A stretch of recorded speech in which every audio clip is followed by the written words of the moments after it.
တဲ့ရွယ်တစ်ခုရောက်လာတဲ့အခါတန်ရင်လားဆိုတဲ့စကားကိုကိုအမြဲပြန်မိပါအိမ်မက်တွေအတွက်အခုလိုပေးဆက်နေရတာတန်ရင်လားမကောင်းတဲ့လူတယောက်အတွက်မျက်ရည်ကျနေရတာတန်ရင်လားဆိုတာကိုအမြဲတုံးတတ်ပါအတဲ့ရွယ်လေးတစ်ခုရောက်လာတော့တန်ရင်လားဆိုတဲ့စကားကိုကိုအမြဲမိဖြစ်တယ်စာအုပ်တော့ဖတ်တော်မယ်ဆိုရင်လေပေးလိုက်ရတဲ့အချိန်နဲ့ဒီစာအုပ်ကတန်ရင်လားလို့အမြဲမိဖြစ်လာတယ်တင်တန်းတစ်ခုကိုတတော်မယ်ဆိုရင်လေ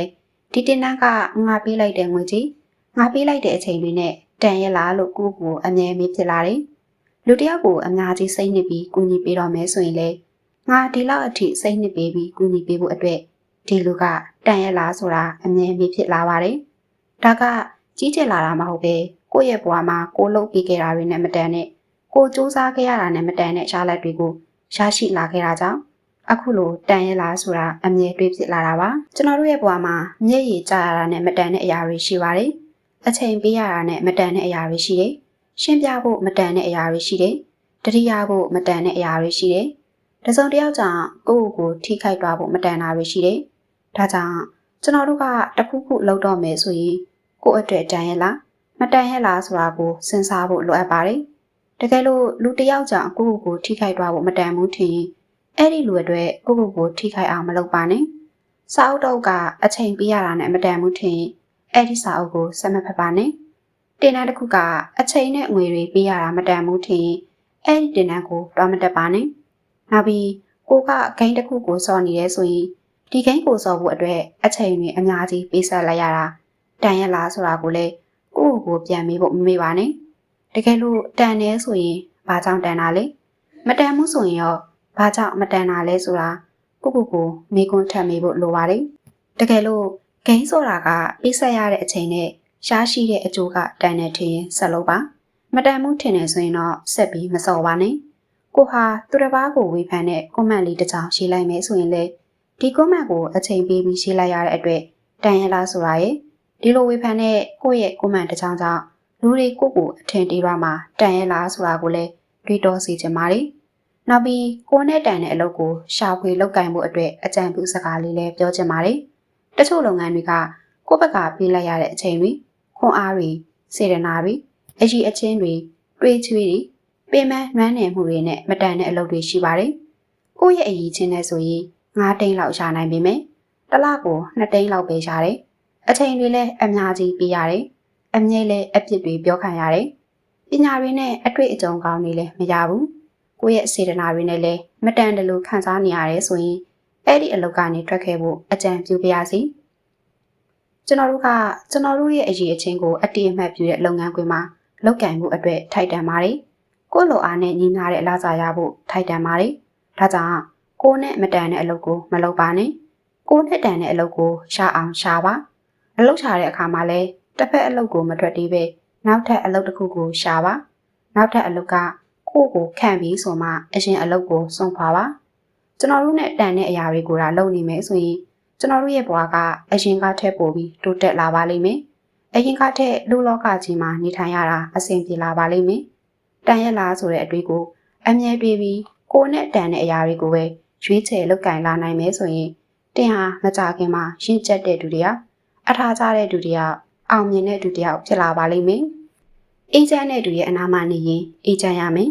ပူလောင်တဲ့သူရဲ့အနာမနေရင်ပူလောင်ရမယ်ကျွန်တော်တို့ရဲ့ရွေးချယ်မှုကကျွန်တော်တို့ရဲ့ဘဝအတွက်တရားမှုအများကြီးရှိတာမို့ကောင်းတာတွေဖြစ်လာဖို့ကောင်းတဲ့အရာတွေကိုပဲရွေးချယ်ပါတင်းရဲ့ပတ်ဝန်းကျင်မှာဘယ်လိုလူတွေရှိတယ်လဲကျွန်တော်မိခွန်းလေးတစ်ခုမေးချင်ပါတယ်တင်းရဲ့ပတ်ဝန်းကျင်မှာဘယ်လိုလူမျိုးတွေရှိတယ်လဲဘယ်လိုလူမျိုးတွေကိုတင်းရဲ့ပတ်ဝန်းကျင်မှာထားတယ်လဲဒီမိခွန်းကိုမေးရတာကျွန်တော်မှာအကြောင်းအရင်းတွေအများကြီးရှိပါတယ်ကျွန်တော်တို့ပတ်ဝန်းကျင်မှာရှိတဲ့လူတွေအပေါ်မှာမူတည်ပြီးကျွန်တော်တို့ရဲ့ဘဝတွေကအမျိုးမျိုးပြောင်းလဲသွားကြတာပါကျွန်တော်တို့ရဲ့ဘေးမှာအစိတ်အတောက်ဖြစ်စေတဲ့လူတွေကိုကြာလေးထားမယ်ဆိုရင်တော့ကျွန်တော်တို့ကိုယ်တိုင်ကလည်းအစိတ်အတောက်ဖြစ်သွားစေနိုင်တယ်လို့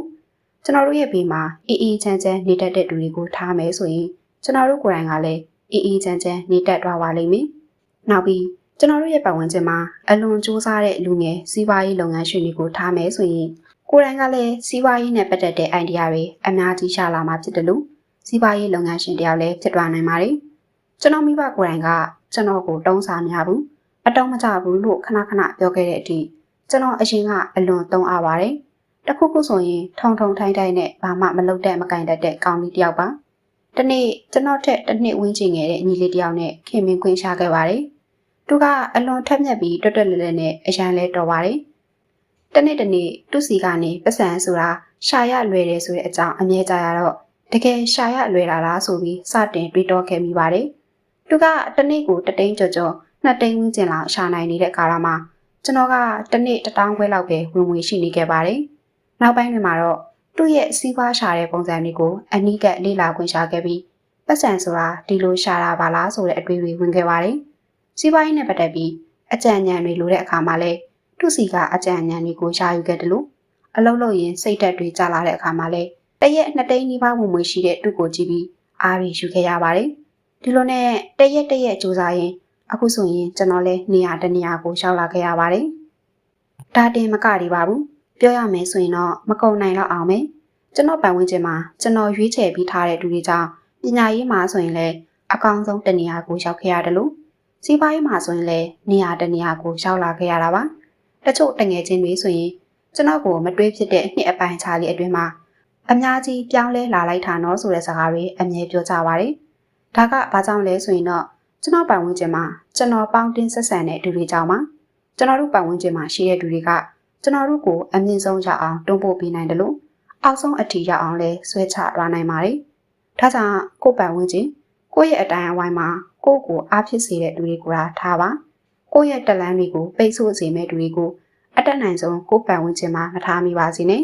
။နောက်ပြီးအားရင်အားတယ်လို့မနေပဲ YouTube ဖွင့်ပြီးလေ့လာစရာရှိတာကိုလေ့လာပါ။ကိုယ့်ကိုခွန်အားဖြစ်စေမဲ့အရာတွေကိုနားထောင်ပါ။ကိုယ့်ကိုခွန်အားပေးနိုင်မဲ့ကိုယ့်ဘဝအတွက်အပြောင်းအလဲပေးနိုင်မဲ့social media platform တွေကိုfollow လုပ်ထားပါအစအတောက်တွေဖြစ်စေပြီးဟိုလူမကောင်ကြောင်ပြောဒီလူမကောင်ကြောင်ပြောနေတဲ့ဆယ်လီတွေကို follow လုပ်ပြီးသူတို့တင်တဲ့များကိုမလွတ်တမ်းကြည့်နေမယ်ဆိုရင်တော့တင်ကိုယ်တိုင်ကလည်းအဲ့ဒီလိုလူမျိုးဖြစ်သွားပါလိမ့်မယ်ကိုယ်တိုင်ကမြင့်တဲ့နေရာမှာနေကျင်နေဆိုရင်တော့မြင့်တဲ့သူတွေမြင့်တဲ့အရာတွေကိုပဲကိုယ့်ရဲ့ပတ်ဝန်းကျင်မှာထားပါလို့အကြံပေးချင်ပါတယ်အစိတ်အတောက်ဖြစ်စေတဲ့သူတွေကိုရှောင်ပါတယောက်တည်းနေတတ်အောင်ကြိုးစားပါရှင်တန်ရတာပြင်ပန်းလာတဲ့အခါမှာမိုးကောင်းကင်ကိုအကြာကြီးမောကြည့်ပါအစိတ်အတောက်ဖြစ်စေတဲ့လူများလောကကြီးမှာသူတစ်ပါးရဲ့မကောင်းကြောင်းကိုပြောနေမှစားဝင်အိပ်ပျော်တဲ့သူတွေရှိတယ်သူတစ်ပါးကိုချနေပြီးမှအောင်မြင်အောင်စူးစမ်းနေတဲ့သူတွေလည်းရှိတယ်သူတစ်ပါးအဆင်ပြေရင်မနာလို့ပြီးသူတစ်ပါးအဆင်မပြေရင်ပျော်နေတတ်တဲ့လူတချို့လည်းလောကကြီးမှာရှိတယ်ဒီလိုလူမျိုးတွေကtoxic people လို့ခေါ်ပါတယ်အဲ့ဒီလို toxic people တွေစုဝေးနေထိုင်တဲ့အတိုင်းအဝိုင်းကြီးကလည်းတကယ့်ကိုရှုပ်ထွေးပြီးစိတ်ပြက်စရာတိတ်ကောင်းလုံးပါတယ်တနေ့သူတစ်ပါးရဲ့ဟုတ်တဲ့အကြောင်းတွေရောမဟုတ်တဲ့အကြောင်းတွေပါအာမနာရန်ရှောက်ပြောမယ်သူတစ်ပါးကိုအပုတ်ချပြီးပြောမှ social media မှာ like follow တွေရလာမှတည်းတော့သူများမကောင်းကြောင်းကိုကောင်းကြောင်းတွေပြောရင် like တွေ follower တွေရှာလာကြတယ်အချိန်တုန်းကကျွန်တော်လည်း toxic people တွေရှိတဲ့အတိုင်းဝိုင်းထဲမှာနေထိုင်ခဲ့ပူပါတယ်တနေ့ဟိုစကားဒီပို့ဒီစကားဟိုပို့တစ်ဖက်နဲ့တစ်ဖက်အဆင်မပြေအောင်ဟိုလိုကုန်းတိုက်လိုက်ဒီလိုကုန်းတိုက်လိုက်တယောက်နဲ့တယောက်ဟိုလိုလိန်ညာလိုက်ဒီလိုလိန်ညာလိုက်နဲ့တွေ့ရမြင်ရတာတကယ်အဆင်မပြေပဲသူတို့နဲ့နေရတာတကယ်မွန်းချက်ဖို့ကောင်းလာရပါတယ်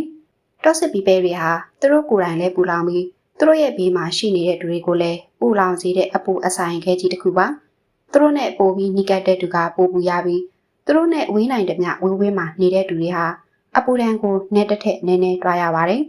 toxic people တွေအများကြီးရှိတဲ့ပတ်ဝန်းကျင်တိုင်းဝိုင်းမှာနေထိုင်တဲ့သူတွေဟာလိုရာထက်ပိုပြီးမတိုးတက်နိုင်ပါဘူးလိုရာထက်ပိုပြီးလည်းမအောင်မြင်နိုင်တယ်လို့လိုရာထက်ပိုပြီးလည်းစိတ်မချမ်းသာနိုင်ပါဘူးဘာကြောင့်လဲဆိုတော့ toxic people တွေဟာအမြဲမကောင်းမြင်တတ်ပြီးအောက်ကိုအမြဲဆွဲချတတ်တဲ့သူတွေဖြစ်နေလို့ပါဒါကြောင့်ကိုယ်တိုင်က toxic မဖြစ်အောင်နေထိုင်ခြင်းတော့မှ toxic people တွေနဲ့လည်းလိုရာထက်ပိုပြီးမပေါင်းတင်မိအောင်နေထိုင်ပါတနေ့ထက်တနေ့ပိုပြီးရှင်းချက်တဲ့သူဖြစ်ဖို့ဆိုရင်ရှင်းချက်ချင်းမရင်ချက်ချင်းကအတက်အရွယ်အပိုင်းအခြားနဲ့မတက်ဆိုင်တယ်လို့ပညာတက်ချင်းပညာမတက်ချင်းတွေနဲ့လည်းမတက်ဆိုင်ပါဘူးရှင်းချက်မှုဆိုတာဘဝမှာတွေ့ကြုံခဲ့ရတဲ့အခြေအနေတွေအခက်အခဲပြဿနာတွေအတွေ့အကြုံတွေပေါ်မူတည်တယ်လို့စိတ်ပိုင်းဆိုင်ရာနဲ့ပတ်သက်ပြီးနေတတ်ထိုင်တတ်ပြုမှုတတ်တဲ့အပေါ်မှာလည်းမူတည်ပါတယ်အခက်အခဲပြဿနာတွေကိုအကောင်းဆုံးရင်ဆိုင်ဖြေရှင်းနိုင်တဲ့သူတွေဟာရှင်းချက်တဲ့သူတွေဖြစ်လာရတယ်လို့လူမှုပတ်ဝန်းကျင်မှာလည်းအလိုက်တင်နေတတ်ထိုင်တဲ့ပြုတ်မှုတတ်ဖို့အမြဲစူးစမ်းနေတဲ့သူဟာတ နှစ်ထက်တစ်နေ့ပိုမိုရှင်းချက်တဲ့သူတွေဖြစ်လာရပါတယ်ရှင်းချက်တဲ့သူတယောက်ဖြစ်လာတဲ့အခါဘလောက်ပဲနာကျင်နေပါစေပြုံပြုံလေးနေတတ်လာတယ်တခါတည်းမှာနာကျင်စေတဲ့သူတွေကိုလွတ်ချနိုင်လာတယ်တခုခုဆိုရင်နားလည်ပေးတတ်လာတယ်ကိုကိစ္စမဟုတ်ရင်အတက်နိုင်ဆုံးဝင်ပါမိအောင်နေဖြစ်လာတယ်စိတ်ကိုအယိုးရှင်ဆုံးထားတတ်လာတယ်စက်ကွန်ထရိုအားကောင်းလာတယ်စကားကိုအေးအေးဆေးဆေးပြောတတ်လာတယ်တခြားသူထက်ကိုကိုတာအာယုံဆိုင်ဖြစ်လာတယ်အပြုတ်မှုပိုင်းဆိုင်ရာမှာတီတီငြိမ်ငြိမ်ဖြစ်လာတယ်လူအတိုင်းဝိုင်းမှာအကောင်းမှုဆုံးကျင်လည်နိုင်ဖို့ဆိုရင်တင့်အနေနဲ့ရှင်းချက်တဲ့သူတယောက်ဖြစ်အောင်ကြိုးစားဖို့လိုပါတယ်ရှင်းချက်ချင်းကလူပောင်လောကမှာများစွာအတုံးဝင်တဲ့အရေးအချင်းတွေတဲ့ကတစ်ခုပါတင့်ရဲ့အနေနဲ့ရှင်းချက်တဲ့သူတယောက်ဖြစ်ဖို့အတွက်ဒီအချက်လေးတွေကိုလိုက်လုပ်ကြည့်ပါရှင်းချက်တဲ့သူတယောက်ဖြစ်ဖို့နီလန်းများစကားကိုလိုတာထက်ပိုမပြောမိပါစေနဲ့ကိုအမြဲအာရုံစိုက်ပါတုံ့ပြန်မှုမမြန်ပါနဲ့တေချာစဉ်းစားပြီးမှတုံ့ပြန်ပါတခုခုမလုပ်ခင်အရင်ဆုံးတေချာစဉ်းစားပါကိုယ့်ရဲ့လက်ရှိအခြေအနေကိုလက်ခံနိုင်အောင်ကြိုးစားပါခံစားချက်တွေကိုထိန်းချုပ်နိုင်အောင်ကြိုးစားပါဘယ်သူမှအလွယ်တကူမကဲ့ရဲ့မဝေဖန်မိပါစေနဲ့ရုပ်ပိုင်းဆိုင်ရာနဲ့စိတ်ပိုင်းဆိုင်ရာကိုကြားမအောင်နေပါတယောက်တည်းနေတတ်အောင်လေ့ကျင့်ပါပြဿနာတွေကိုမကြောက်ပါနဲ့ရဲရဲရင်ဆိုင်ပါစိတ်ခံစားချက်လွယ်တဲ့အကျင့်ကိုဖျောက်ပါစိတ်ကခံစားရတာကိုမျက်နှာမှာပေါ်မလာအောင်လေ့ကျင့်ပါကိုအမြဲတမ်းမှနေအောင်ကြိုးစားပါတိုက်ခိုက်မှုတွေကိုခံနိုင်ရရှိအောင်ကြိုးစားထားပါတကယ်လေ့ကျင့်ရင်လောကီကိစ္စမပြောနဲ့လောကုတ္တရာကိစ္စတွေထိတောင်ဖြစ်လာနိုင်ပါတယ်ဆိုပြီးပါမောက္ခချုပ်ဆရာတော်ဘုရားကြီးကမိန့်ကြားပူပါတယ်ဒါကြောင့်ကိုတိုင်းကလည်းရှင်းချက်ပြီးစမတ်ကြတဲ့ဒုတိယဖြစ်ခြင်းနဲ့ဆိုရင်တော့ရှင်းချက်စေမဲ့အလေးအကျင့်တွေကိုရအောင်လေ့ကျင့်ပါလူငယ်များအားလုံးနှိပ်လေပဲbetter version ကိုအမြန်ဆုံးရှောင်နိုင်ကြပါစေမကောင်းတဲ့ကံတွေကိုပြန်လဲကောင်းမွန်လာအောင်ကံမကောင်းအကြောင်းမလာရင်ဘယ်အရာကိုပဲလုပ်လို့ပျက်စီးတတ်ပါတယ်ကိုကအလုပ်တွေစူးစမ်းနေပါလျက်နဲ့စူးစမ်းတလောက်အရာမထင်တဲ့အခါဒါမှမဟုတ်အခက်အခဲတွေကိုကြီးအမြဲတမ်းရှင်ဆိုင်နေရပြီးကိုကံမကောင်းတယ်လို့ခံစားနေရတဲ့အခါမှာကျွန်တော်တို့အနေနဲ့မိမိရဲ့မကောင်းတဲ့ကံတွေတဖြည်းဖြည်းပြန်လဲကောင်းမွန်လာအောင်ပြုပြင်ဖို့လိုအပ်ပါတယ်ကျွန်တော်တို့အနေနဲ့မကောင်းတဲ့ကံတွေပြန်လဲကောင်းမွန်လာအောင်ဘယ်လိုပြုပြင်လို့ရတယ်လဲဆိုရင်တော့နံပါတ်1စိတ်စေတနာကောင်းအောင်ထားပါစေတနာကောင်းရင်ကံကောင်းရဲ့ဆိုတဲ့စကားလည်းရှိပါတယ်ကျွန်တော်တို့တွေလူတိုင်းအပေါ်မှာမိမိရဲ့အလုပ်အပေါ်မှာအရာအလုံးအပေါ်မှာစေတနာထားမယ်ဆိုရင်တော့ကျွန်တော်တို့ရဲ့ကံတွေကအလိုလိုကောင်းလာပါလိမ့်မယ်စိတ်ကိုဖြူစင်အောင်ထားပါမိမိရဲ့အတွင်းစိတ်ကလေးတွေကိုဖြူစင်အောင်ထားတဲ့သူတွေဟာအမြဲအေးချမ်းကြည်လင်နေမှာဖြစ်ပြီးလူချစ်လူခင်လည်းပေါ်များလာမှာဖြစ်တယ်လို့နတ်အပေါင်းတို့ရဲ့ချစ်ခင်ခြင်းကိုလည်းရရှိလာမှာဖြစ်ပါတယ်စိတ်ထားကောင်းရင်ကံကောင်းနိုင်တာမို့စိတ်ကိုဖြူစင်အောင်ထားပါနံပါတ်3ဘာသာရေးလုပ်ပါဘာသာရေးအများဆုံးလုပ်ခြင်းဟာမကောင်းတဲ့ကံကိုပြန်လဲကောင်းမွန်လာအောင်အထီးရောက်ဆုံးပြုပြင်ခြင်းပါပဲဘာသာရေးလို့ဆိုတဲ့နေရာမှာကောင်းမှုကိုပြုလုပ်ခြင်းလူတိုင်းရဲ့အပေါ်မှာမေတ္တာထားခြင်းနဲ့မေတ္တာတရားအမြဲပွားများခြင်းကိုကျင့်တီလာဆောင်ထိန်ခြင်းအမြဲဖျားရှင်ကိုခြင်းဖျားเจ้าစေတီများအားတန်ရှင်းရေးလုပ်ခြင်းလူဒန်းမှုများပြုလုပ်ခြင်းပရိစိတ်ခြင်းတို့ပါဝင်ပါတယ်ကံတွေပြန်လဲကောင်းမွန်လာဖို့အတွက်ဘာသာရေးနဲ့ပဋ္ဌာန်းများများလုပ်ပါနံပါတ်4မိဘကိုလှုပ်ကြွေးပြုစုခြင်းမိဘကိုလှုပ်ကြွေးပြုစုတဲ့သူတွေဟာဒီဘဝမှာလည်းကံကောင်းတတ်တယ်လို့နောက်ဘဝတွေမှာလည်းကံကောင်းတတ်တာမို့မိဘကိုမဆုံးရှုံးခင်အချိန်လေးမှာတဝါကြီးပြုစုလှုပ်ကြွေးပါနံပါတ်5ကျေးဇူးတရားကိုနားလည်ပါကိုယ့်အပေါ်မှာရှိခဲ့မှုတဲ့တစ်ဖက်လူရဲ့ကျေးဇူးတရားတွေကိုကျွန်တော်တို့ကနားလည်တဘောပေါက်ပြီးအခွင့်အခါတင်တာနဲ့ကျေးဇူးပြန်ဆက်ဖို့လိုပါတယ်ကျေးဇူးတရားကိုအမြဲတည်တတ်ပြီးကျေးဇူးပြန်လဲဆက်တတ်ခြင်းဟာကံပြင်းခြင်းကံမြင့်ခြင်းတစ်မျိုးပါပဲရက်တက်မတော်ပဲဆက်ကြိုးစားပါဘယ်လိုအခြေအနေမျိုးတွေမှာပဲဖြစ်ဖြစ်ကိုယ်လုပ်နေတဲ့အလုပ်ကိုလုံးဝမရပ်တတ်လိုက်ပဲဆက်ပြီးစူးစမ်းနေတဲ့သူတွေဟာအောင်မြင်မှုတိုးတက်မှုတွေနဲ့ထိုက်တန်တဲ့သူပဲဖြစ်ပါတယ်ဒီကနေ့တငယ်ချင်းတွေနဲ့အဆင်မပြေလို့ဒီနေ့မိုးရွာနေလို့ဒီနေ့ရီးစားနဲ့ရံဖြစ်ထားလို့စသဖြင့်အကြောင်းပြချက်မျိုးစုံတွေပေးပြီးကိုယ်လုပ်နေတဲ့အလုပ်ကိုဆက်မလုပ်ပဲရပ်တန့်တဲ့သူတွေဟာဒီနေ့အတွက်မအောင်မြင်တဲ့သူတွေပဲဖြစ်ပါတယ်ဒီလိုပါပဲကိုယ်လုပ်ဆရာရှိတဲ့အလုပ်တွေကိုယ့်ရဲ့ရည်မှန်းချက်ပန်းတိုင်းတွေကိုဆက်လက်အကောင်အထည်မပေါ်ပဲအကြောင်းပြချက်အမျိုးမျိုးပြတတ်တဲ့သူတွေဟာအနာဂတ်မှာလည်းမအောင်မြင်နိုင်ပါဘူးဥပမာအနေနဲ့ပြောရမယ်ဆိုရင်တော့မောင်ကတစ်လကိုတိန်း100ရှာဖို့ပန်းနိုင်ထားပါတယ်တစ်လတိန်း100ရဖို့အတွက်တစ်ရက်ကို3သိန်း3500ဝန်းကျင်ရှာဖို့ဆုံးဖြတ်ထားပါတယ် နေ့စဉ်နဲ့အမျှတက်မှတ်ထားတဲ့ငွေအမောက်လည်းပြည့်အောင်စိတ်အားထက်သန်စွာနဲ့စူးစမ်းခဲ့ပါတယ်။ဒါပေမဲ့တစ်နေ့မှာတော့စိတ်အဆင်မပြေစရာကိစ္စတစ်ခုကြောင့်စိတ်အနှောက်အယှက်ဖြစ်ပြီးတက်မှတ်ငွေအမောက်ထဲတသိန်းလောက်လိုနေခဲ့ပါတယ်။အဲ့ဒီနေ့အတွက်တက်မှတ်ငွေအမောက်မပြေဘူးပေါ့။ဒီလိုနဲ့မောင်မောင်ကဒီနေ့အတွက်တက်မှတ်ငွေအမောက်မပြေခဲ့လို့တစ်လအတွက်တိန်း100ရှာမယ့်အစီအစဉ်ပြက်ပြီးလို့တွေးမိသွားခဲ့ပါတယ်။ဒါကြောင့်မဲတစ်လတိန်း100ရှာမယ့်အစီအစဉ်ကိုရပ်တန့်လိုက်ပြီးဒီလိုပဲပတ်စံရှာမြက်အတိုင်းရှာနေခဲ့ပါတယ်။တရက်တာအတွက်တက်မှတ်ထားတဲ့ငွေအမောက်မရှိတော့တာမို့ပတ်စံကိုလည်းရှာချင်တယ်လို့ရှာလှုပ်ချင်တယ်လို့လုပ်နေတော့တာမို့မောင်မောင်ရဲ့တစ်လဝင်ငွေဟာတိန်း100မဟုတ်ပဲတိန်း60တာဖြစ်သွားခဲ့ရပါတယ်။တကယ်လို့မောင်မောင်ကအဲ့ဒီနေ့အတွက်တက်မှတ်ပတ်စံမပြေခဲ့ပေမဲ့နောက်နေ့တွေမှာလိုသွားတဲ့ငွေအမောက်ကိုနည်းနည်းချင်းစီတိုးတိုးရှာသွားမယ်ဆိုရင်တော့မောင်မောင်ရဲ့တိန်း100ရှာမယ့်အစီအစဉ်ဒါမရက်တန့်တော့ဘူးဆိုရင်တော့မောင်မောင်ဟာတစ်လအတွင်းတိန်း100ရှာခဲ့မှာပါ။မောင်မောင်ကပန်းနိုင်မရောက်ခင်မှာရက်တန့်သွားတဲ့အတွက်ပန်းနိုင်ကိုအမှန်တကယ်မရောက်သွားတော့ပါဘူး။နောက်ပြီးတိန်း100မှာတိန်း60ပဲရှာခဲ့တာမို့သူ့ရဲ့တစ်လတာမှာတိန်း40ဟာအလိုလိုဆုံးရှုံးလိုက်ရပါတယ်။နောက်ထပ်ဥပမာတစ်ခုပြရမယ်ဆိုရင်တော့ဝိတ်ချတဲ့ကိစ္စမျိုးပေါ့။ကိုကဝိတ်ချမယ်လို့တွေးထားတယ်။ဒါပေမဲ့မိုးရွာတာ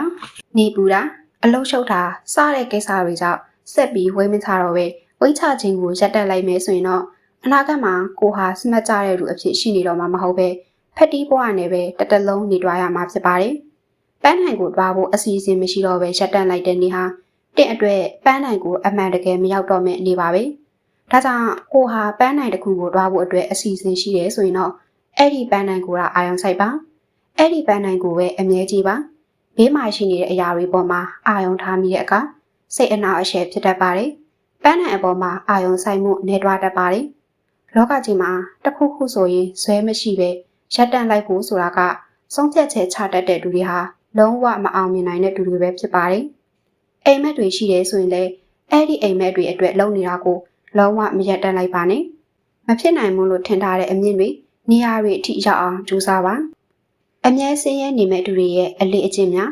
းနံပါတ်1ရှိမှန်းချက်ရှိပေမဲ့ရှိမှန်းချက်ပန်းနိုင်ကိုအကောင်အထည်မဖော်နိုင်ခြင်းနံပါတ်2အမြဲပြင်းရနေခြင်းနံပါတ်3မိမိရဲ့ကိုယ်ရည်ကိုယ်တွေအမြဲတိုးတက်နေအောင်မကြိုးစားခြင်းနံပါတ်4ရှာ၍ရတဲ့မြအကုန်တုံးဆွဲတတ်ခြင်းနံပါတ်5အနာဂတ်အတွက်ပလန်မရှိခြင်းနံပါတ်6ဘဝမနာတတ်ခြင်းနံပါတ်9လောင်ကစားအမြဲလုပ်ခြင်းနံပါတ်8မိမိကိုယ်ကိုရင်းနှီးမြှုပ်နှံမှုမလုပ်ခြင်းနံပါတ်9ဝင်ငွေတစ်ခုတည်းအပေါ်မှာအမြဲရပ်တည်နေခြင်းနံပါတ်10မလိုအပ်ဘဲအကျွေးအများအပြားယူခြင်း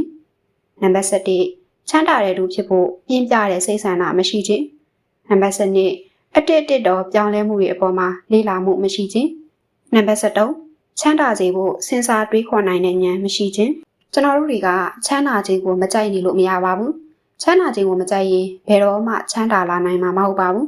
ကျွန်တော်တို့အနေနဲ့ပြင်းပြချမ်းသာခြင်းပါတယ်ဆိုရင်တော့ချမ်းသာခြင်းကိုစိတ်ထဲနှလုံးသားတွေကပြင်းထန်ကြိုက်နေဖို့လိုအပ်ပါတယ်ကျွန်တော်တို့ချမ်းသာလာပါမှကျွန်တော်တို့ရဲ့ကျန်းမာရေးလူမှုရေးနေရေးထိုင်ရေးအဆင်ပြေပြေရှိလာမှာဖြစ်တယ်လို့ဘဝရဲ့အာမခံချက်လည်းကောင်းကောင်းမွန်မွန်ရှိလာမှာဖြစ်ပါတယ်ဒီထက်ပိုကောင်းတဲ့ဘဝတွေကိုရဖို့အတွက်ကျွန်တော်တို့ဒီနေ့ကစပြီးအစွမ်းကုန်စူးစမ်းကြရအောင်နော်မိဘကိုပတ်စံအကုန်မအပ်ပါနဲ့ကိုချစ်တော့ပေါ်ကိုရက်တည်ပြီးကိုအားကိုနေရတဲ့လူငယ်တွေကိုအကြံပေးချင်တာလေးတစ်ခုရှိပါတယ်အဲ့ဒါကဘာလဲဆိုတော့ရတဲ့မြအလားစားတွေအားလုံးမိဘကိုအကုန်မအပ်ပါနဲ့9တိန်းရခဲ့မယ်ဆိုရင်တော့3တိန်းလောက်ကို1တိန်းလောက်ကိုအတုံးပြပြီးနောက်ထပ်1တိန်းလောက်ကိုစုထားပါကျွန်တော်တို့ကရတဲ့မြပြဿနာတန်းကိုရရင်ရတယ်လို့တော့လုပ်ပြမယ်လို့မရပါဘူးကျွန်တော်တို့မှာနောင်ကြီးဆိုတာရှိပါတယ်ကျွန်တော်တို့မှာအနာဂတ်ဆိုတာရှိပါတယ်ကျွန်တော်တို့ရဲ့အနာဂတ်အတွက်ကျွန်တော်တို့ပတ်စံစုရပါမယ်စုထားတဲ့ပတ်စံတွေကရှင်းလင်းမြုံနှံမှုလုပ်ရပါမယ်ကိုက9တိန်းရရင်9တိန်းစလုံးအိမ်ကိုပြီးလိုက်မယ်ဆိုရင်တော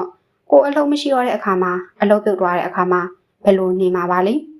ကိုအိမ်အောင်ကျသွားတဲ့အခါမှာရောဘယ်လိုလုပ်မှာလဲကျွန်တော်တို့ရဲ့အကျမ်းမာရေးတစ်ခုခုဖြစ်သွားခဲ့မယ်ဆိုရင်ရောဘယ်လိုလုပ်မှာလဲကျွန်တော်တငယ်ချင်းတယောက်ရှိပါတယ်မိဘအပေါ်မှာတိတက်ပြီးလိမ်မာတဲ့သူတယောက်ပါသူအလုံးလုံးလို့ရတဲ့မြဝင်ငွေတိုင်းကိုလည်းတွေ့ရဲ့မိဘကိုအပ်ပြီးမိဘကပြန်ပေးတဲ့မုံဘိုးကိုသူ့အတွက်အတုံးပြပါတယ်ဒါပေမဲ့တစ်ခုရှိတာကသူ့ရဲ့မိဘတွေဟာတားဖြစ်သူရှာလို့ရတဲ့ပတ်စံတွေကိုစုဆောင်းထားတာမျိုးရွှေတုံငွေစားလေးတွေလောက်ထားတာမျိုးမရှိပဲအမြဲလောင်းကစားလုပ်နေခဲ့ပါတယ်။ဘ ဖေးထဲမှာပတ်စံတန်းကမလောက်တဲ့အပြင်အကျွေးကယူတက်တီးတာမို့သူတို့မိသားစုရဲ့ဝင်ငွေနဲ့ထွက်ငွေဟာမညီမျှတာတွေဖြစ်ခဲ့ပါတယ်ဒီလိုနဲ့တနေ့မှာတော့ကျွန်တော်တငယ်ချင်းရဲ့အလုပ်ကရန်နာလိုက်ရတာမို့အိမ်ရဲ့ဝင်ငွေဟာလည်းရုတ်တရက်ကြီးရှက်တန့်သွားခဲ့ပါတယ်ဒီလိုနဲ့ပဲအိမ်မှာနေပြီးအိတ်လိုက်စားလိုက်နောက်အလုပ်တစ်ခုကိုလည်းထပ်ရှာလိုက်မရလိုက်နဲ့တလကြာခဲ့ပါတယ်ပထမတစ်လမှာတော့အိတ်လိုက်စားလိုက်လုံနေတာကိုမိဘတွေကဘာမှမပြောပေမဲ့လာပေါင်းများစွာကြာလာတော့မိဘတွေညှို့ညင်ပြောဆိုလာကြပါတယ်မိဘတွေကနေ့စဉ်နဲ့အမျှတစ်ခုမဟုတ်တစ်ခုညှို့ညင်စွာပြောဆိုနေတာမို့တကယ်ချင်းကသူ့ရဲ့မိတ်ဆွေအတီအိမ်ကိုထွက်သွားပြီးအဲ့ဒီအတီရဲ့အခြေစုနဲ့နောက်ထပ်အလုပ်ကိုရှာသွားခဲ့ပါတယ်ဒီလိုနဲ့အလုပ်လုပ်လိုက်ရတဲ့ပတ်စံတွေကပေးတင်တလောက်မိဘတွေကိုပေးလိုက်သူ့အတွက်ခြံထားလိုက်နဲ့ရုံးကန်နေခဲ့ရပါတယ်နောက်ထပ်နှစ်အနည်းငယ်ကြာတော့သူကိုယ်တိုင်လည်းစီးပွားရေးအဆင်ပြေနေတာဖြစ်တယ်လို့မိဘတွေကိုလည်းတိုက်နဲ့မြေပွဲကောင်းကောင်းနဲ့ထားနိုင်ခဲ့ပါတယ်ဒီလိုစီးပွားရေးအဆင်ပြေဖို့ဆိုတာဟာသူကလည်းဝင်ငွေကိုစီးနဲ့ကန်နဲ့အတုံးပြုစီမံခန့်ခွဲပြီးမိဘတွေကိုလည်းစီးနဲ့ကန်နဲ့ပတ်စံအပ်ခဲ့လို့ဖြစ်ပါတယ်ဆိုဆောင်မိသမျှငွေပိုတွေကိုလည်းနောက်ထပ်ရင်းနှီးမြှုပ်နှံမှုတွေလုပ်ခဲ့လို့ပါမိမိအဆင်ပြေမှမိမိရဲ့မိဘတွေကိုပုံမပြုစုလုပ်ကျွေးနိုင်မှာမို့တင်တောင်တစ်တဲထားနိုင်မှာမို့အရင်ဆုံးမိမိကိုယ်ကိုအဆင်ပြေဖို့အတွက်ကြိုးစားပါပတ်စံတွေကိုရရင်ရတယ်လို့မတုံးပဲရင်းနှီးမြှုပ်နှံမှုတွေလုပ်ပါအနာဂတ်မှာဥစ္စာကျွဲဝချမ်းသာပြီးမိဘကိုတင်တောင်တင်တဲထားနိုင်ခြင်းနဲ့ဆိုရင်တော့အခုအချိန်မှာတွားချင်တာတွားစားချင်တာစားဝယ်ချင်တာဝယ်လုပ်နေလို့မရပါဘူးနောက်ပြီးမိဘကိုလည်းရှားတက်မြဝင်ဝင်အားလုံးကိုလည်းအပ်နေလို့မရပါဘူးကိုယ့်ရဲ့နောင်ရဲ့အတွက်လည်းခြံထားဖို့လိုအပ်ပါတယ်မိဘကိုပြုစုလုပ်ကြွေးတာဟာအမြင့်မြတ်ဆုံးသောအလုပ်ဖြစ်ပါတယ်ဒါပေမဲ့မိဘကိုပတ်စံအပ်တဲ့အခါမှာစီးနဲ့ကန်နဲ့အပ်ပါမိဘကိုပတ်စံအပ်လိုက်လို့ပိုရှန်တဲ့ငွေတစ်စိတ်တစ်ပိုင်းကိုရင်းနှီးမြှုပ်နှံမှုတွေလုပ်ပါငွေကြီးကိုစီမံခန့်ခွဲတတ်အောင်ကြိုးစားပါဆင်းရဲတဲ့ဘဝမှာပျော်မနေပါနဲ့ငွေကိုရေလိုတုံးနိုင်တဲ့အထိအလုပ်တွေကြိုးစားပါ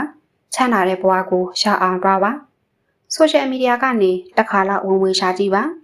ကျွန်တော်အလုပ်တစ်ခုရဲ့ဝန်ထမ်းဘဝတုန်းကရခဲ့တဲ့လစာရဲ့2နှစ်စာကိုဆိုရှယ်မီဒီယာကနေတလားတဲ့နဲ့ရအောင်ရှာနိုင်ခဲ့တယ်ဆိုရင်ရောယုံမလားတကယ်တော့ကျွန်တော်တို့တွေအတွက်ဆိုရှယ်မီဒီယာဟာအတုံးချရင်အတုံးချတတ်တယ်လို့အတုံးကြပါတယ်ကောင်းကျိုးတွေရှိပါတယ်ကိုကဈေးရောင်းရတာမကြိုက်ဘူးဆိုရင်လေကျွန်တော်တို့ရဲ့ပညာတွေကိုဆိုရှယ်မီဒီယာမှာရောင်းချလို့ရပါတယ်ကိုကအင်္ဂလိပ်စာကျွမ်းကျင်နေဆိုရင်လေအင်္ဂလိပ်စာပြန်လဲတင်ကြားပေးတာမျိုးကိုကဂျပန်စာကျွမ်းကျင်နေဆိုရင်လေဂျပန်စာပြန်လဲတင်ပြပေးတာမျိုးဒါမှမဟုတ်ကိုကဈေးကောင်းကောင်းရောင်းတတ်တယ်ဆိုရင်လေဆိုရှယ်မီဒီယာမှာဈေးရောင်းချတာမျိုးလုပ်ဖို့စေချင်ပါတယ်ဆိုရှယ်မီဒီယာကနေဝင်ငွေရှာရတာကလွယ်လိုက်တာလို့တည်သွားတဲ့ဒီနေ့တဲ့အတွက်ငွေကြေးအခက်အခဲကနေကင်းလွတ်တဲ့အနေပါပဲဆိုရှယ်မီဒီယာမှာကိုတင်လိုက်တဲ့ဗီဒီယိုလေးတစ်ပုဒ်ကနေငွေကျပ်တိန်းနဲ့ချီတန်းနဲ့ချီရာနဲ့ချီပြီးရှာသွားနိုင်တာမို့ဆိုရှယ်မီဒီယာမှာပတ်စံရှာကြည့်ဖို့အကြံပေးပါရစေဆိုရှယ်မီဒီယာမှာဝင်ငွေရှာနိုင်ဖို့အတွက်ဆိုရင်တော့ဆိုရှယ်မီဒီယာကိုကောင်းကောင်းအသုံးချနိုင်ဖို့နဲ့ TikTok marketing, Facebook marketing, Content marketing တွေအကြောင်းကိုကောင်းကောင်းသိဖို့လိုအပ်ပါတယ်ဒီအရာတွေကိုမသိဘူးဆိုရင်လေ Google, YouTube, TikTok ရဲ့ server မှာတည်ကျင်တာတွေအားလုံးကိုရိုက်ရှာပြီးလေ့လာလို့ရပါတယ်နောက်ပြီး social media မှာအကြောင်းအရာတွေအများကြီးအစုံအလင်ရှိနေတာမို့တခုခုဆိုရင်တော့ server မှာရိုက်ရှာတတ်တဲ့အလေးအကျင့်လေးလောက်ထားဖို့ကိုလည်းအကြံပေးချင်ပါတယ်နေရိပ်ထဲမှာနေပြီးပတ်စံကောင်းကောင်းရှာတတ်ချင်တယ်ဆိုရင်တော့ social media ကိုအကောင်းဆုံးအတုံးချနိုင်အောင်ကြိုးစားပါတကယ်လို့မိမိကအပြင်မှာဆိုင်ဖွင့်ထားတဲ့သူတို့မဟုတ်ဈေးရောင်းချနေတဲ့သူဆိုရင်လေကိုယ့်ရဲ့ဆိုင်ကို social media မှာမိတ်ဆက်ဖို့မမေ့ပါနဲ့နောက်ပြီးကိုယ့်ရဲ့ဆိုင်ကပစ္စည်းတွေကို social media မှာရောင်းချကြည့်ဖို့မမေ့ပါနဲ့သူတစ်ပါးရဲ့ဘဝကိုကြည့်ပြီးတောက်လောင်နေမယ့်အစားကိုယ့်ရဲ့ဘဝကိုတောက်ပအောင်ကြိုးစားကြည့်ပါကိုထူးကိုချွန်ကိုပိုက်ဆံကိုရှာပြီးကိုပိုက်ဆံကိုကြိုက်တယ်လို့တုံးနေရတဲ့ feeling ကဘာနဲ့မှမလဲနိုင်ပါဘူးကိုပိုက်ဆံနဲ့ကိုတက်ချင်တဲ့တင်တတ်တဲ့စားချင်တာဝယ်စားလှုပ်ချင်တာတွေလှုပ်တွားချင်တဲ့နေရာတွားခွင့်ရတဲ့အခိုက်အတန့်ဟာလူငယ်ဘဝရဲ့ဂုဏ်ရဆုံးအခိုက်အတန့်ပါပဲမိဘစီလက်ဖြန့်တောင်းနေရတာမဟုတ်တဲ့အတွက်မျက်နှာငယ်နေစရာအားနာနေစရာလည်းမလိုပါဘူးနေရာတကာမှာမိဘစီကလက်ဖြန့်တောင်းပြီးတုံးတာနဲ့ကိုပတ်စံကိုရှာတုံးလို့ရတဲ့ feeling ကဘလောက်အထိကွဲပြားခြားနားတယ်လဲဆိုတာကိုလူငယ်တွေသိစေချင်ပါတယ်ကိုထူးကိုချွန်တဲ့လူငယ်တယောက်ရဲ့ဘဝကဘလောက်အထိခေါ်ပြီးမိုက်တယ်လဲဆိုတာလူငယ်တွေကိုသိစေချင်ပါတယ်အဲ့ဒီဘဝကိုလည်းပိုင်ဆိုင်ဘူးစေချင်ပါတယ်ပတ်စံဆိုတာရှာရမခက်ပါဘူးရှာတတ်ရင်လွယ်လွယ်လေးပါဒါကြောင့်ကိုထူးကိုချွန်ပြီးကိုယ့်ရဲ့ဝင်ငွေကိုရှာကြည့်ပါ ကိုလိုချင်တဲ့ပစ္စည်းတွေကိုဈေးနှုန်းမကြည့်ပဲကောက်ဝယ်နိုင်လောက်အောင်ထိစူးစမ်းပါကိုထုကိုချုံကိုအားကိုတဲ့လူငယ်တွေဟာမိဘစီလက်ဖြန့်တောင်းတဲ့လူငယ်တွေထက်အများကြီးတာတယ်ဆိုတာကိုသိထားပါကိုမှရှိမှကိုရဲ့ပတ်စံမှုကိုရာအားကိုပါကိုတောင်းမဲ့ပတ်စံကိုကိုတိုင်းရှောက်ပေးပါမိဘတွေကိုလည်းအာမကိုနဲ့မောင်နှမတွေကိုလည်းအာမကိုနဲ့ဆွေမျိုးတွေကိုလည်းအာမကိုပါနဲ့လူငယ်တွေတိတိနဲ့အိဆိုင်ပွီကိုပူးဆက်ခံရတဲ့လူငယ်တွေတနေ့ထက်တနေ့ပိုပြီးများလာပါတယ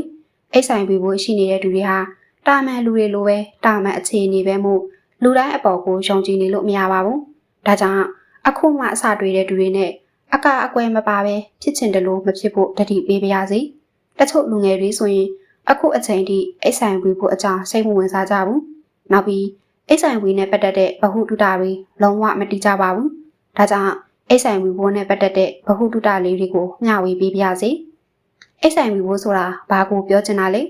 ဲအိဆိုင်ပွီဆိုတာကျွန်တော်တို့ရဲ့ခုခံအားစနစ်ကိုကြာရှင်းစေတဲ့ယောဂဘိုးဖြစ်ပါတယ်ဒီအိဆိုင်ပွီဘိုးတွေဟာကျွန်တော်တို့ခန္ဓာကိုယ်ကိုယောဂတွေအလွယ်တကူဝင်မလာအောင်ခုခံတားဆီးပေးတဲ့ဆဲတွေကိုအဓိကဖျက်ဆီးပစ်ပါတယ်ဒီဆဲတွေအများအပြားဖျက်ဆီးလာတဲ့အခါမှာယောဂပိုးပေါင်းစုံကလည်းကျွန်တော်တို့ခန္ဓာကိုယ်ရဲ့ကိုအလွယ်တကူဝင်လာနိုင်မှာဖြစ်ပါတယ်ဒီလိုကနေတဖြည်းဖြည်းနဲ့အိဆိုင်ပွီအစစ် AID ရဲ့ယောဂအဆင့်တို့ရောက်ရှိသွားမှာဖြစ်ပါတယ်အိဆိုင်ပွီနဲ့ AID ရဲ့နဲ့တူလား AID ရဲ့လို့ခေါ်တဲ့ယောဂမှာအိဆိုင်ပွီပိုးကြောင့်ဖြစ်ပေါ်လာရတဲ့ယောဂတစ်မျိုးဖြစ်ပါတယ်အယိုးရှင်းဆုံးပြောရမယ်ဆိုရင်အိဆိုင်ပွီပိုးဆိုတာပိုးမွားဖြစ်ပြီး AID ရဲ့ဆိုတာကတော့အိဆိုင်ပွီပိုးကြောင့်ဖြစ်ပေါ်လာတဲ့ယောဂဖြစ်ပါတယ်အိဆိုင်ပွီဘာကြောင့်ဖြစ်တာလဲဆိုရင်အိဆိုင်ပွီပိုင်းရက်တွေဟာမိခင်ရဲ့နှုတ်ရည်တုပ်ရည်တွင်းအမျိုးသမီးကိုယ်တွင်းမှထွက်လာတဲ့အရည်ဆက်အိုးမှထွက်ရှိလာတဲ့အရည်တို့မှတစ်စိကျွန်တော်တို့ရဲ့ခန္ဓာကိုယ်ရဲ့ကိုကူးဆက်လာပါတယ်။ချွေတရွေးတွေကနေမကူးဆက်နိုင်တယ်လို့နမ်းရှိုက်တာအတားချင်းထိတာတွေကနေလည်းမကူးဆက်နိုင်ပါဘူး။လိမ်ပိုင်းဆိုင်ရာထိတွေ့မှုတွေပြုလုပ်မယ်၊တွေးချင်းထိမယ်၊ဆေးထိုးအပ်တွေခေါင်းရိပ်ဓာတွေမျှတုံမယ်။မိခင်ကတာသမီကိုနှိုးရည်တိုက်ကျွေးမယ်ဆိုရင်တော့အိဆိုင်ပြီးကူးဆက်တတ်ပါတယ်။အိဆိုင်ပြီးကနေ AID ရဲ့အဆင့်ကိုဘယ်လိုရောက်လာတယ်လဲဆိုရင်တော့အိဆိုင်ပြီးဖို့ရှိနေတဲ့လူတွေအနေနဲ့ ART လို့ခေါ်တဲ့ပိုးထိန်ဆေးကူတာတောင်းမထားဘူးဆိုရင်တော့ AID ရဲ့ယောဂဒေတာပေါက်ဖြစ်လာနိုင်ပါတယ်။ AID ရဲ့အဆင့်ကိုရောက်တော့မယ်ဆိုရင်တော့ဒီအချက်၃ချက်ဖြစ်ပွားလာမှာဖြစ်ပါတယ်။အစောပိုင်းကာလအဆင့်ဒီအဆင့်ကတော့အိဆိုင်ပြီးဖို့စဖြစ်တဲ့ကာလဖြစ်ပါတယ်။အိဆိုင်ပြီးကူးဆက်ခံရနိုင်တဲ့အပြုအမူတွေပြုလုပ်ပြီး၄ဘက်အကြာမှာတော့လက်ချောင်းနာခြင်းကြွက်သားတွေနာခြင်းကြိုက်ခဲခြင်းညဘက်အချိန်တွေမှာချွေးစေးပြန်ခြင်းပါးစပ်ထဲမှာအနာများပေါက်လာခြင်းခေါင်းမူကောင်းကောက်ခြင်းဖျားနာခြင်းစတဲ့လက္ခဏာတွေစပြီးပြလာပါလိမ့်မယ်ဒီလိုအဆင့်မျိုးကိုပထမအဆင့်လို့ခေါ်ပါတယ်ဒုတိယအဆင့်ဒီအဆင့်မှာဆိုရင်တော့အိဆိုင်မီပိုးဟာကျွန်တော်တို့ရဲ့ခန္ဓာကိုယ်ရဲ့ကိုတော်တော်များများဝင်ရောက်နေပြီးကျွန်တော်တို့ရဲ့ခိုးကန်အားစနစ်ဟာလည်းတဖြည်းဖြည်းကျဆင်းနေပါပြီနောက်ဆုံးအဆင့် AIDS ယောဂလုံးဝဖြစ်ပွားသွားတဲ့အဆင့်ဖြစ်ပါတယ်ဒီအဆင့်မှာဆိုရင်တော့ကျွန်တော်တို့ရဲ့ခုခံအားစနစ်ဟာလုံးဝထိခိုက်ပျက်စီးနေပြီဖြစ်ပါတယ်။ဆေးများအကြောင်းအိဆိုင်ဘီပိုးနဲ့ပတ်သက်ပြီးကျွန်တော်လေ့လာထားတဲ့လောက်ဆေးတုံးမျိုးရှိပါတယ်။နံပါတ်1 PREP လို့ခေါ်တဲ့ဆေးကအိဆိုင်ဘီပိုးကိုကြိုတင်ကာကွယ်တဲ့ဆေးဖြစ်ပါတယ်။ဒီဆေးကိုတောက်တော့မယ်ဆိုရင်တော့ကိုယ့်ရဲ့ခန္ဓာကိုယ်အတွင်းမှာအိဆိုင်ဘီပိုးမရှိမှတောက်လို့ရပါမယ်။ဆေးတောက်တဲ့အခါမှာလည်းကျွမ်းကျင်တဲ့ဆရာဝန်တွေနဲ့တိုင်ပင်ဆွေးနွေးပြီးဆရာဝန်တွေရဲ့လမ်းညွှန်ချက်အတိုင်းတောက်ရတဲ့ဆေးမျိုးဖြစ်ပါတယ်။နံပါတ်2 PEP လို့ခေါ်တဲ့ဆေးကအိဆိုင်ဘီပိုးရှိတယ်လို့တန်တရားရှိတဲ့သူနဲ့လိမ်ဆက်ဆက်ပြီး82နာရီအတွင်းတောက်တုံးတင်းတဲ့ဆေးပါ။ဒီလိုတောက်လိုက်မယ်ဆိုရင်တော့အိဆိုင်ဘီပိုးကူးစက်ခြင်းကိုအတန်အင့်ကာကွယ်ပေးပါတယ်။ဒီဆေးကအိဆိုင်ဘီပိုးရှိတဲ့သူတွေတောက်လို့မရပါဘူး။အိဆိုင်ဘီပိုးမရှိတဲ့သူတွေကဆရာဝန်နဲ့တိုင်ပင်ပြီးတောက်လို့ရတဲ့ဆေးပါ။ PEP ဆေးကိုလိမ်ဆက်ဆန်ပြီးအစောဆုံးတောက်နိုင်လေအိဆိုင်ဘီကိုပိုပြီးကာကွယ်နိုင်မှုရှိလေဖြစ်ပါတယ်။နံပါတ်3 ART လို့ခေါ်တဲ့ဆေးဟာအိဆိုင်ဘီပိုးရှိနေတဲ့သူတွေတောက်ရတဲ့ဆေးဖြစ်ပြီးဒီဆေးကအိဆိုင်ဘီပိုးတွေကိုဆက်လက်မပြန့်ပွားအောင်ထိန်းထားပေးနိုင်တဲ့ဆေးဖြစ်ပါတယ်။ AIDS ယောဂအဆင့်ထိရောက်မသွားဖို့တောက်ရတဲ့ဆေးပါ။ ART ဆေးဟာနေ့စဉ်တောက်ရမယ့်ဆေးဖြစ်တယ်လို့အချိန်ပုံမှန်လဲတောက်ရမယ့်ဆေးဖြစ်ပါတယ်။အချိန်နောက်ကျပြီးမှတောက်တာတွေတောက်ရမယ့်ရဲ့ပြက်ကွက်တာတွေရှိလာမယ်ဆိုရင်တော့အိဆိုင်ဘီပိုးဟာဆေးမတိုးတော့တာမျိုးလည်းဖြစ်လာနိုင်ပါတယ်။ကျွန်တော်တို့လူငယ်တွေအနေနဲ့အိဆိုင်ဘီနဲ့ပတ်သက်တဲ့ဗဟုသုတတွေကိုသိထားဖို့လိုအပ်တာကြောင့်အခုလိုပြန်လဲမျှဝေခြင်းဖြစ်ပါတယ်။ လောကမှာဘသူကိုမှမယုံပါနဲ့အိတ်ဆိုင်ပြီးမရှိနိုင်ပါဘူးလို့ထင်တဲ့သူတွေမှာအိတ်ဆိုင်ပြီးဖို့ရှိနေနိုင်တယ်ဆိုတာကိုသိထားပါဆရာကုံရှင်ဝါ